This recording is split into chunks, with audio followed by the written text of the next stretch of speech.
എന്തിനാ ഈ സ്കൂൾ തുറക്കാൻ നേരത്ത് കെട്ടിയുള്ള മക്കളൊക്കെ അങ്ങോട്ട് വിട്ട്? ഓല് ഒരു പോക്ക് പോയി വന്നതാ. പ്രായത്തും പോയതിന്റെ ഉദ്ദേശം വേറെയാ. നല്ല ഉഷാറായിട്ട് പെയ്യും. സ്കൂള് തുറച്ചില്ല അറിയട്ടാ. ഉച്ചയ്ക്ക് പുസ്തകവും ബാക്കിയിട്ട് കുറെ ചെലവുള്ളല്ലേ. എനിക്ക് പണിയില്ലാന്നുള്ള ഒക്കെ അറിയാം. മാമന്മാരെന്തെങ്കിലും വാങ്ങിക്കൊടുക്കുന്ന ചോദിച്ചല്ല. ഒക്കെ ഒരു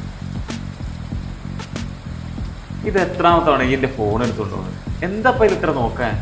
ഞാൻ നമ്മളെ കളക്ടറുടെ പേജ് നോക്കിയിരുന്നു. കളക്ടറിനോടെ പേജ് നോക്കാൻ? ആ, എന്താ അതിലെന്ന്? നാളെ എങ്ങാനും മക്കൾക്ക് സ്കൂൾ അവധിക്കിയാല് എനിക്ക് കിടന്നു പറഞ്ഞാലും. ഓ, അതാണിപ്പോ കളക്ടർ പേജ് നോക്ക അത്ര ശുഷ്കാന്തി. അനക്ക് കോഴിക്കോട് കളക്ടർ ആരാണ്? ഞങ്ങളോട് പല തവണ പറഞ്ഞിട്ട് എന്നെ അങ്ങനെ പൊട്ടത്തിയാക്കാൻ നിൽക്കരുതെന്ന്. എന്നാ പറ, ആരാ? അതേത് കുട്ടികൾക്കും അറിയാം. അതാണ് ഈ ഇൻസ്റ്റാഗ്രാമിൽ ഇവിടെ വെണ്ടയ്ക്ക അക്ഷരത്തിൽ എഴുതി വെച്ചിട്ടുള്ളത്. KKD. ആ, കളക്ടർ KKD. മാറിയോ?